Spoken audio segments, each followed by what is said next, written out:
नमस्कार। इस वीडियो में हम देखेंगे बिहार का भूगोल। और इसके पहले भी हमने बिहार के ऊपर 2 वीडियो यूट्यूब पे अपलोड किया हुआ है। एक वीडियो में हमने आपको बताया था कि बिहार का भारत के स्वतंत्रता संग्राम में क्या योगदान रहा है।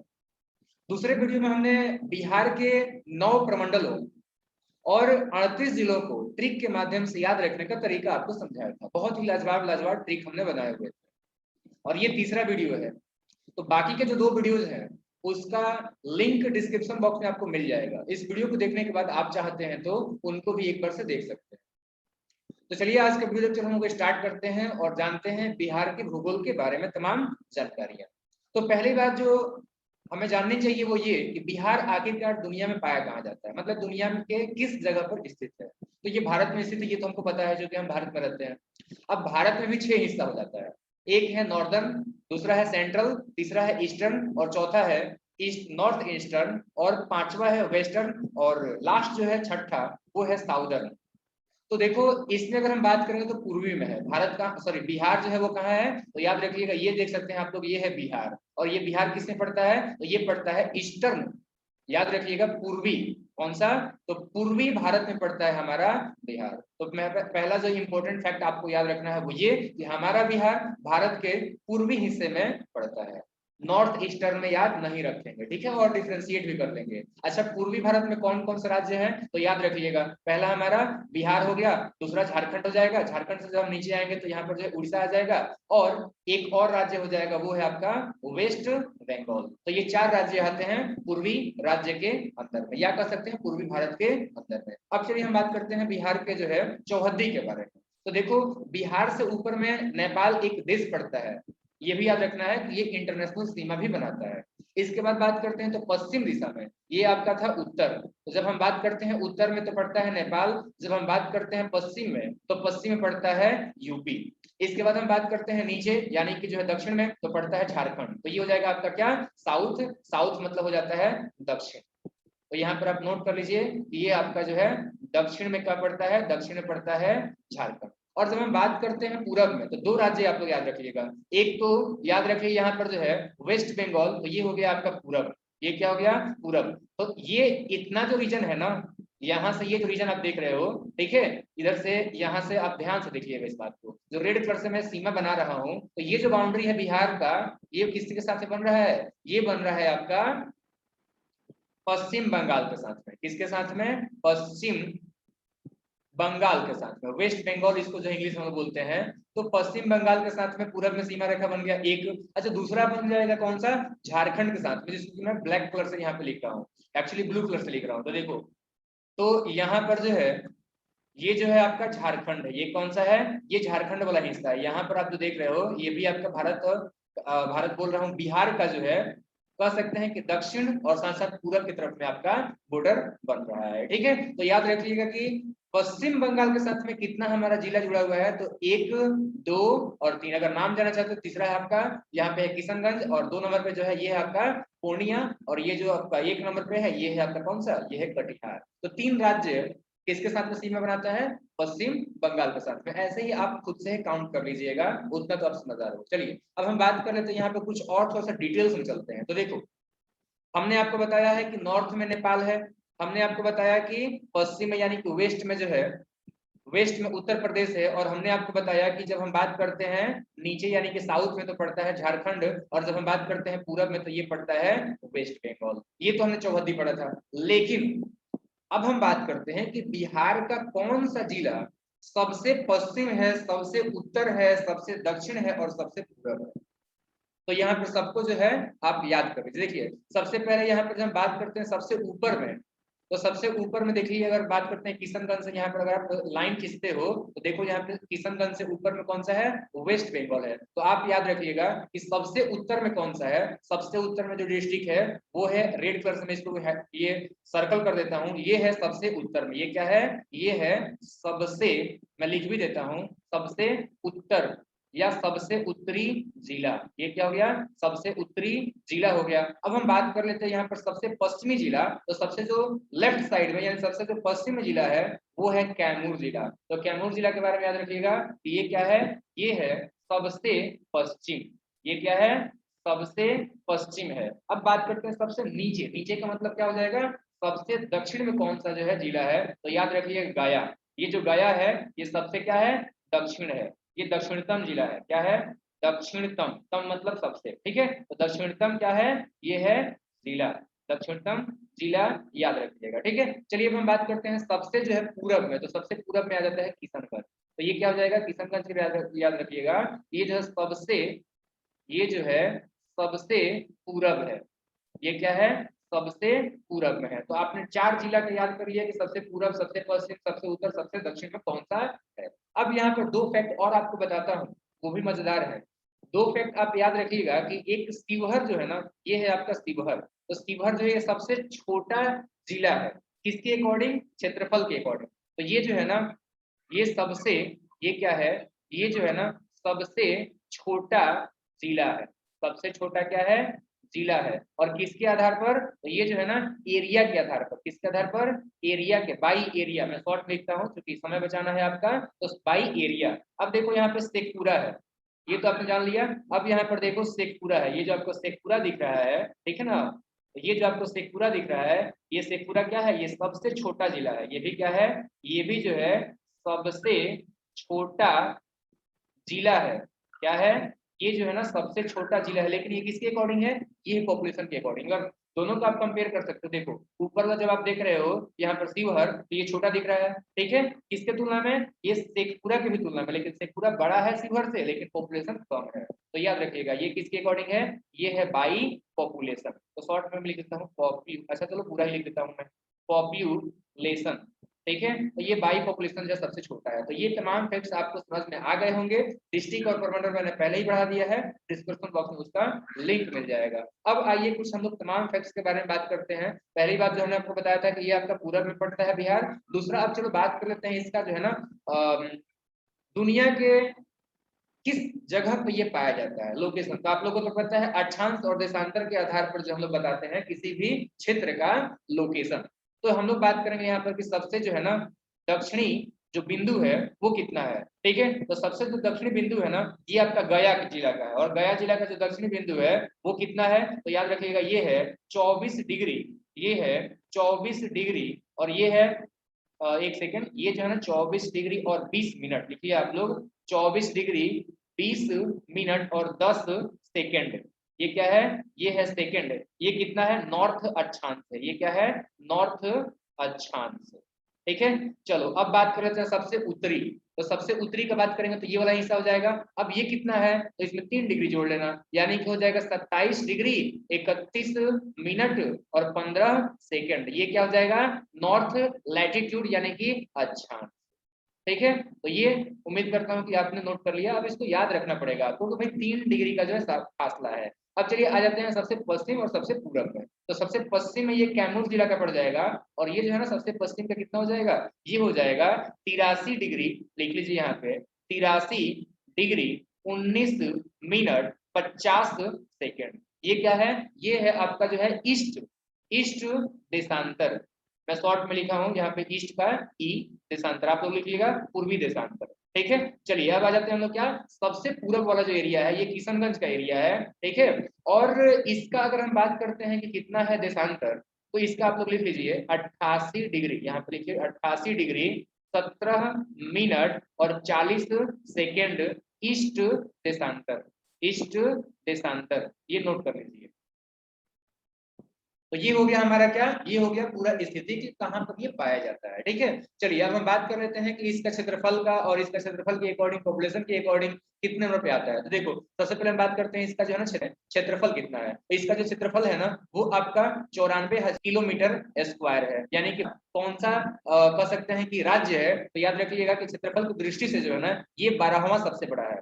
क्या है, 12वां सबसे बड़ा, सबसे बड़ा राज्य है, किसका, भारत का, किसका, भारत का। तो ये फैक्ट आप लोगों को याद रखना है। अब हम बात कर लेते हैं इसका क्षेत्र करेंगे ना, तो ये है आपका भारत के क्षेत्रफल का, मैं शॉर्ट लिख रहा हूँ, भारत के क्षेत्रफल का ये है 2.86%। तो ये फैक्ट आप लोगों को याद रखना है। अब चलिए बात कर लेते हैं इसका जो है ना पूरब से पश्चिम और जो है आपका उत्तर से दक्षिण में इसका लंबाई, ठीक है। तो देखो जब हम बात करते हैं यहाँ पर जो है पश्चिम से पूरब की ओर लंबाई, देखो यहाँ पर जो है ना पश्चिम से पूरब की जो लंबाई है वो कितना हो जाएगा, सबसे ज्यादा जो लंबाई है, सबसे ज्यादा जो लंबाई है ना वो आपका कितना हो जाएगा, तो ये जो है ना, ये जो आपका हो गया क्या, ये हो गया आपका पश्चिम, ये क्या हो गया, ये हो गया पश्चिम, और ये हो गया पूरब, ये क्या हो गया पूरब। तो भाई इसका लंबाई कितना है, तो याद रखिएगा 400 किलोमीटर है, ठीक है। अब चलिए हम बात कर लेते हैं यहाँ पर कि भाई उत्तर से दक्षिण में इसका जो है चौड़ाई कितना है, तो उत्तर से दक्षिण में अगर हम चौड़ाई की बात करते हैं, ठीक है ना, किलोमीटर कितना है, तो ये आप लोगों को जो है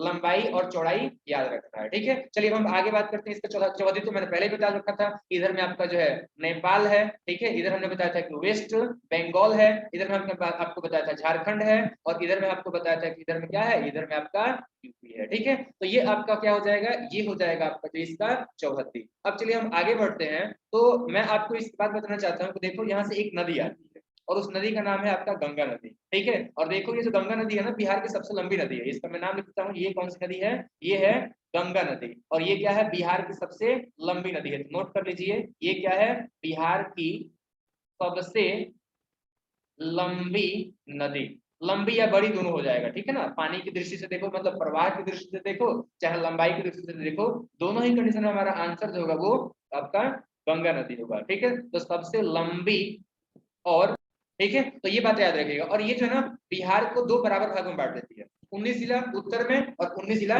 दक्षिण में, ये जिला वाला पोर्शन में भी हमने आपको बताया हुआ था, ठीक है ना। तो ये दो बराबर भागों में बांटती है गंगा, ये है गंगा नदी, तो ये हो जाएगा आपका कौन सा, उत्तरी बिहार, और ये हो जाएगा दक्षिणी बिहार, ठीक है। या कह सकते हैं कि उत्तरी मैदान और दक्षिणी मैदान, तो इधर लिख लीजिए आप लोग जो है उत्तरी मैदान, इधर लिख लीजिए उत्तरी मैदान, ये क्या हो गया, ये है उत्तरी दक्षिणी मैदान का, ये किसका है, ये दोनों जो आपका बिहार का है, ये किसका है, तो लिख लीजिए यहाँ पे बिहार का, यहाँ पर भी लिख लीजिए बिहार का, ठीक है। तो हमने देख लिया दो इसके जो है मैदान हो जाते हैं, और इसमें कई सारी नदियां आती हैं, ठीक है, इसलिए इसको हम पूरा का पूरा ये जो है ना गंगा का मैदान है, क्योंकि देखो यहाँ आपका पश्चिम चंपारण से जो है होते हुए आएगा गंडक नदी, ठीक है ना, इधर बूढ़ी गंडक आएगा, इसके पहले आपका इसके पहले जो है आपका गंडक नदी और बूढ़ी गंडक हो गया, इधर कोसी हो जाएगा, इधर महानंदा हो जाएगा, ठीक है।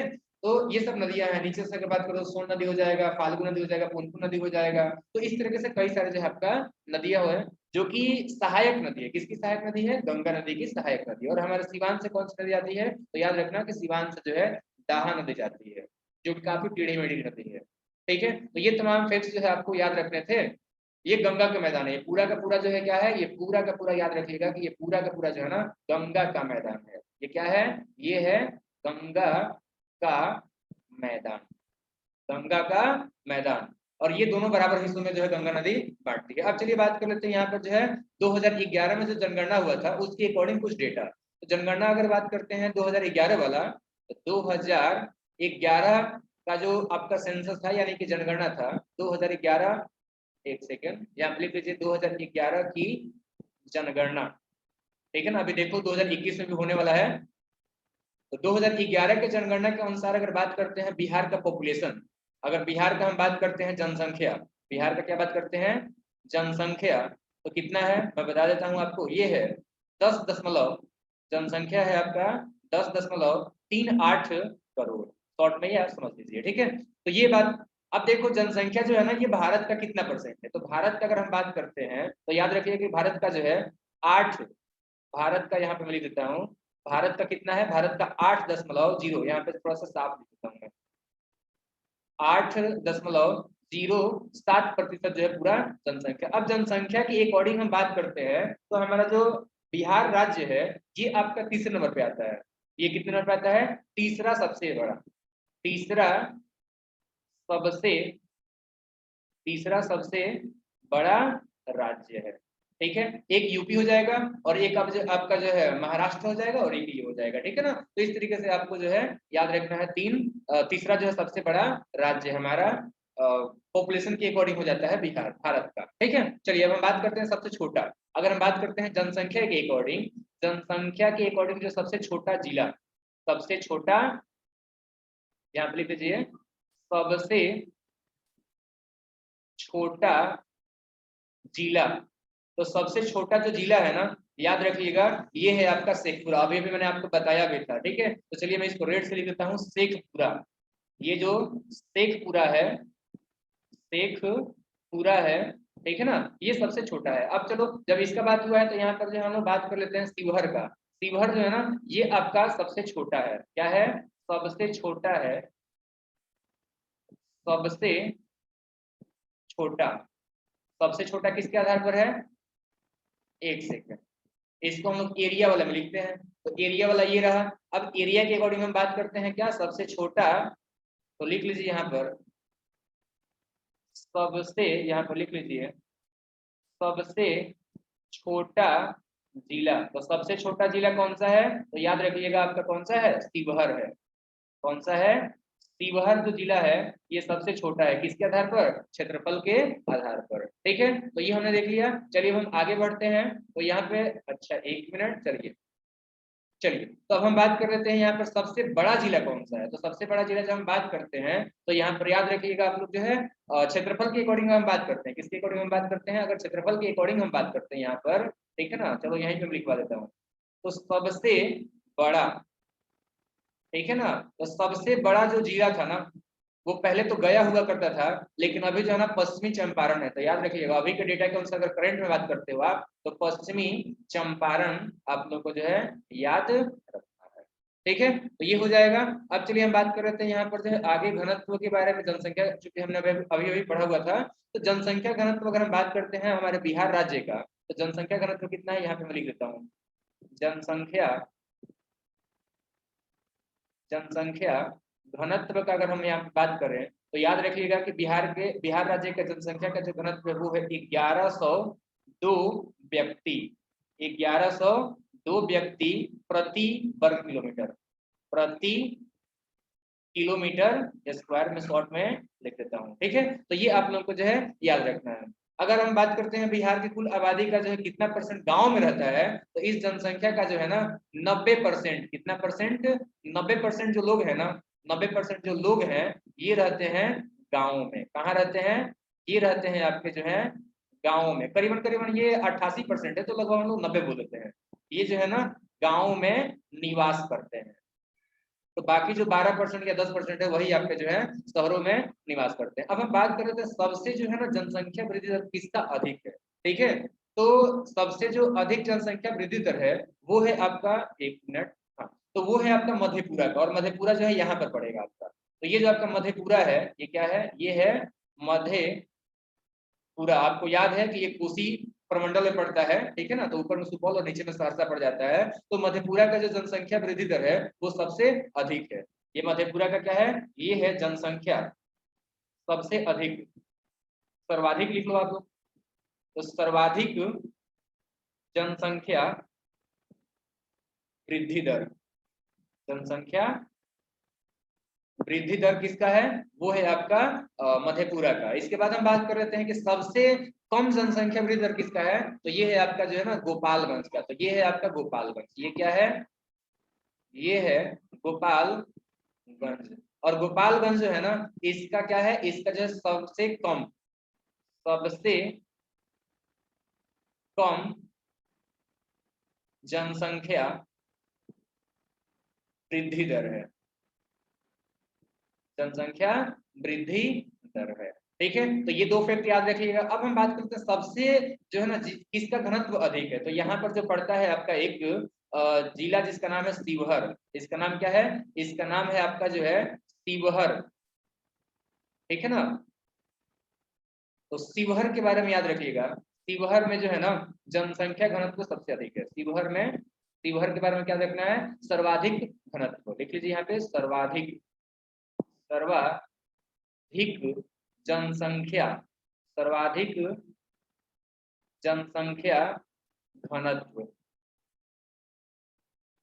ठीक है, तो हमने सर्वाधिक जनसंख्या घनत्व देख लिया। ठीक है, सबसे अधिक किसका है? तो शिवहर का है। अगर हम बात करते हैं सबसे कम जनसंख्या घनत्व, तो याद रखिए कैमूर का। ये है आपका कैमूर जिला। ठीक है ना, तो कैमूर जिला के बारे में याद रखिएगा। सबसे कम जनसंख्या घनत्व लिख लीजिए आप लोग। सबसे कम जनसंख्या घनत्व। ठीक है, तो ये हमने 4 डेटा इस वाले स्लाइड में पढ़ा। अब चलिए हम आगे बढ़ते हैं। तो यहाँ पर हम बात करते हैं लिंगानुपात का। तो बिहार का जो लिंगानुपात है ना, बिहार का जो लिंगानुपात है लिखवा देता हूं मैं यहाँ पे, लिंगानुपात। बिहार का लिंगानुपात कितना है, तो ये है 916, ठीक है ना, 916 स्त्रियां, 916 स्त्रियां प्रति 1000 पुरुष, प्रति 1000 पुरुष, यानी कि हर 1000 पुरुषों के ऊपर 916 जो है आपके क्या है, स्त्रियां। और सबसे कम लिंगानुपात कहाँ पे है, तो याद रखिएगा भागलपुर में। सबसे कम लिंगानुपात कहाँ पे है, भागलपुर में। तो ये हो जाता है आपका जो है ना भागलपुर, ये क्या हो जाता है, ये हो जाता है, ये जो रीजन है ये हो जाता है आपका क्या, भागलपुर। और भागलपुर के बारे में क्या रखिएगा, भागलपुर, ठीक है ना। तो भागलपुर में क्या है, सबसे कम लिंगानुपात है। मैं यहाँ पे लिखवा भी देता हूँ, चलिए, सबसे कम लिंगानुपात, सबसे कम लिंगानुपात है। अब ये सबसे कम लिंगानुपात तो आखिरकार है एग्जैक्टली कितना, तो याद रखिएगा कि 879 लेडीज पर 1000 जेंट्स, ठीक है ना। तो 87 स्त्री प्रति 1000 पुरुष, ठीक है। तो ये डेटा याद रखिएगा। अब हम बात कर लेते हैं यहाँ पर जो है बिहार का साक्षरता दर कितना है, ठीक है। तो बिहार का साक्षरता दर जो है आपका ये है 63.82%। तो याद रखिए यहाँ पे साक्षरता दर लिखवा देता हूं मैं, साक्षरता दर। तो बिहार का साक्षरता दर कितना है, ये है 63.82%, ठीक है। अब इसमें हम बात कर लेते हैं कि साक्षरता दर सबसे कम, अगर हम बात कर लेते हैं अगर पूरे भारत में ना, तो याद रखिएगा सबसे कम है, याद रखिएगा भारत में सबसे कम। भारत में क्या है, भारत में सबसे, याद रखिएगा भारत में सबसे कम, भारत में क्या है, ये जो साक्षरता दर है ये आपका सबसे कम है। चलिए हम बात कर लेते हैं बारिश वगैरह के बारे में। तो यहाँ पर बारिश जो होता है ना, वार्षिक वर्षा कितना होता है, अभी तो बारिश का सीजन चल रहा है, ठीक है ना, वार्षिक वर्षा।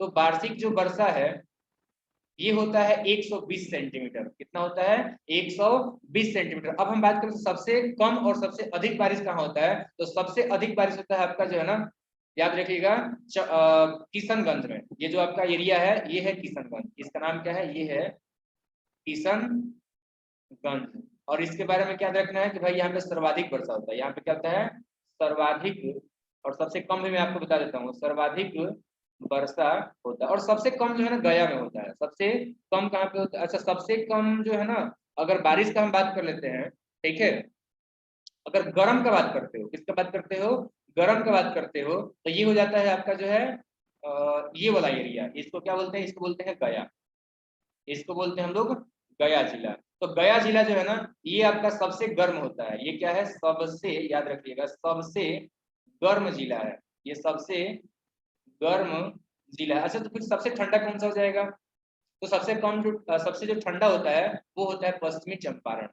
तो सबसे ठंडा कौन सा है, सबसे ठंडा है पश्चिमी चंपारण, यहाँ पे लिख लीजिए, पश्चिमी चंपारण जो है ना ये सबसे ठंडा है, ये क्या है सबसे ठंडा जिला है, ठीक है। और सबसे ऊंचा अगर श्रेणी की बात करते हो तो सबसे ऊंचा श्रेणी इसी पश्चिमी चंपारण में पड़ता है, सोमेश्वर की श्रेणी। तो यहाँ पे एक बात तो ये रखना, ठीक है ना, और दूसरी बात यहाँ पे याद रखना कि यहाँ पर सबसे ऊंचा जो है ना, सबसे ऊंचा जो श्रेणी है वो है आपका कौन, सोमेश्वर, याद रखिएगा सोमेश्वर, सोमेश्वर श्रेणी यहाँ पे पाया जाता है, एक सेकंड श्रेणी लिखना है। तो सोमेश्वर श्रेणी जो है ये सबसे ऊंचा शिखर है, ये क्या है सबसे, बिहार का जो है सबसे ऊंचा, या कह सकते हैं कि ऊंची चोटी या ऊंचा शिखर, तो ऊंचा ऊंचा शिखर, इस बात को ध्यान रखना। चलिए हम बात कर लेते हैं यहाँ पर लू क्या होता है। तो देखो चलिए अगले स्लाइड में चलते हैं। तो हम बात कर लेते हैं लू में, तो मार्च से जून के महीने में, कब, मार्च से जो है, मार्च से जून महीने में क्या होता है, इधर पश्चिम की तरफ से, किधर से, पश्चिम की तरफ से जो है ना एक हवा चलती है, गर्म हवाएं चलती है, क्या चलती हैं, गर्म, ठीक है ना, हवाएं चला करती हैं गर्मी के दिनों में, मार्च से जून महीने में, इसमें महीने में पश्चिम से, ये हो गया आपका क्या पश्चिम, ये हो गया आपका जो है पश्चिम से पूरब की तरफ में। ये किधर चलता है, ये जो आपका पूरब की तरफ चलता है जो हवा, तो ये कहलाता है आपका लू। इसको क्या कहते हैं, लू कहते हैं। इस बात को याद रखना है, ठीक है। तो ये बातें हैं। अब चलिए बात करते हैं इसके बाद जो है कुछ इकाइयों के बारे में। तो देखो यहाँ पर की जो बिहार की जो राजधानी है वो है आपका पटना। ये क्या है, ये है पटना, जो कि है राजधानी। ये क्या है, ये है आपका राजधानी। अब हम बात कर रहे थे इसमें कितने जो है ना जिले हैं। तो इसके अंदर में 9 प्रमंडल है, पहले याद रखो 9 प्रमंडल हैं। इसके अंदर में 9 प्रमंडल हैं, जो कि हमने आपको याद करा दिया है। अब बात करें तो इसमें कितने जिले हैं, तो याद रखिएगा इसमें जो 38 जिले हैं। कितने जिले हैं, तो 38 जिले हैं। अब हम बात कर लेते हैं कि इसके अंदर में जो है आपका कितना अनुमंडल है, तो 101 अनुमंडल है। याद रखिएगा 101 अनुमंडल है। क्या है, अनुमंडल है। अब हम बात कर लेते हैं यहाँ पर कि अनुमंडल के बाद इसमें जो है कितने आपके जो है प्रखंड है, तो 534। याद रखिएगा 534 प्रखंड है। 534 प्रखंड है। और 534 प्रखंड के बाद लिख लीजिए पंचायत, तो याद रखिएगा 8471 आपके क्या है, ये है पंचायत। अब एक लास्ट पंचायत के बाद से गांव भी आपको मैं लिखवा देता हूँ। तो याद रखिएगा कि इसमें जो है गांव की संख्या जो है वो है आपका 45,103। ये क्या है, ये है आपके गांव, ठीक है। तो ये याद रखिएगा, ठीक है। बाकी महानगर में आप लोग को जो है याद रखना है ये आपका पटना, ठीक है। अब हम बात करते हैं पटना के बारे में कुछ खास चीजें। तो याद रखना पटना जो है आपका क्या है, पटना एक तो राजधानी है। पटना क्या है, एक तो आपका राजधानी है। दूसरी बात यहाँ पर आपका पटना हाई कोर्ट है। क्या है यहाँ पे, यहाँ पर है आपका पटना उच्च न्यायालय। पटना उच्च न्यायालय जो है पटना में ही, उच्च न्यायालय जो है आपका कहाँ पे है, पटना में ही स्थित है। अच्छा, पटना उच्च न्यायालय का आपका गठन कब हुआ था, तो याद रखिएगा आपका जो है 1916 में हुआ था। हमने आपको जो है जब स्वतंत्रता संग्राम वाला पढ़ा रहा था ना, तो उसमें भी आपको मैंने ये बात बताया हुआ था, ठीक है। अब हम बात कर लेते हैं बिहार का। अब हम बात कर रहे थे यहाँ पर जो है, एक सेकेंड, चलिए। तो हम बिहार के कुछ और चीजों के बारे में बात करते हैं। तो यहाँ का अगर राजभाषा हम बात करते हैं, क्या बात करते हैं हम लोग, यहाँ पर अगर हम बात करते हैं राजकीय भाषा, राजकीय, हम बात कर लेते हैं राजकीय भाषा, तो वो कौन सा है, वो है आपका हिंदी। बिहार का राजकीय भाषा कौन सा है, हिंदी है। और द्वितीय अगर भाषा बात करते हैं, हम बात करते हैं यहाँ पर द्वितीय, एक सेकेंड, अगर हम बात कर ले यहाँ पे द्वितीय राजकीय भाषा, द्वितीय, एक सेकेंड, राजकीय भाषा, ठीक है ना, तो ये है यहाँ का उर्दू।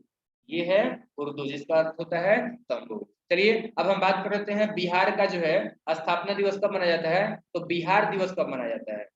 हम बात कर लेते हैं बिहार दिवस कब मनाया जाता है, तो याद रखिएगा बिहार दिवस हम मनाते हैं 22 मार्च को। कब मनाते हैं, 22 मार्च को, ठीक है। अब कुछ और बातें, 2 स्टार हमने स्टार क्वेश्चन हमने बना लिया। चलो हम बात कर लेते हैं अब एक और चीज, इसका जो है राजकीय चिन्ह क्या है, इसका हम बात कर लेते हैं बिहार का जो है ना राजकीय चिन्ह क्या है। तो बिहार का राजकीय जो चिन्ह है वो आपका है बोधि वृक्ष, जो शुरू शुरू में आपने देखा भी था, बोधि, वो है आपका बोधि वृक्ष।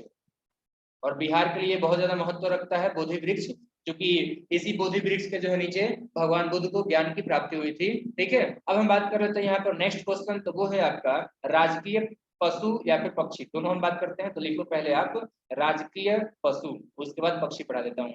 तो राजकीय पशु कौन सा है, तो याद रखिएगा राजकीय जो पशु है वो आपका ऋक्ष या बैल को माना जाता है, दोनों में से किसी एक को, ठीक है। चलो अब हम बात कर लेते हैं यहाँ पर जो है राजकीय, अब हम बात कर लेते हैं यहाँ पर राजकीय पक्षी क्या है। तो बिहार का जो राजकीय पक्षी है वो है आपका गौरैया। वो क्या है, वो है गौरैया, ठीक है ना। या फिर नक्ता भी आप लोग जो है याद रख सकते हो, तो आप गौरैया याद रखो। इसके बाद हम बात कर सकते हैं बिहार का जो है जलवायु कैसा है, तो याद रखिएगा बिहार का जो जलवायु है, ठीक है ना, बिहार का जलवायु में लिखवा देता हूँ यहाँ पे। बिहार का जलवायु जो है ना वो मानसूनी है। कैसा है, यहाँ का जो जलवायु है, यहाँ का जो जलवायु है वो आपका मानसूनी है, ठीक है ना। मानसूनी यहाँ पर जलवायु पाई जाती है, ठीक है। तभी तो यहाँ पे बारिश भी जो है आपका 20 सेंटीमीटर के बराबर होता है लगभग, मतलब औसतन होता है साल भर के अंदर में। ठीक है, अब कुछ और बात हम कर लेते हैं। तो जब बारिश का हमने बात किया है, ठीक है ना, तो यहाँ पर हम वनों का भी बात कर लेते हैं। तो यहाँ पर वन कितने हैं, ठीक है ना, तो वन जो है पूरे राज्य के बहुत ही कम मात्रा में है, 6.35 लिखो यहाँ पे, 35% भाग पर ही आपका क्षेत्रफल पर ही आपका जो है क्षेत्र पर ही जो है आपका वन है। ठीक है, अच्छा सबसे अधिक कौन सा किस में है, सर्वाधिक वन किस में है, तो इधर लिख लीजिए आप लोग सर्वाधिक वन। ठीक है ना, यहाँ पर लिख लीजिए। तो ये आपका एक एरिया है, इसका नाम है रोहतास। इसका नाम क्या है, इसका नाम है रोहतास। और रोहतास के बारे में याद रखिएगा, इसमें जो है सर्वाधिक वन है। ये क्या है, सर्वाधिक वन है। और ये कितना है, ये है आपका 167 हेक्टेयर।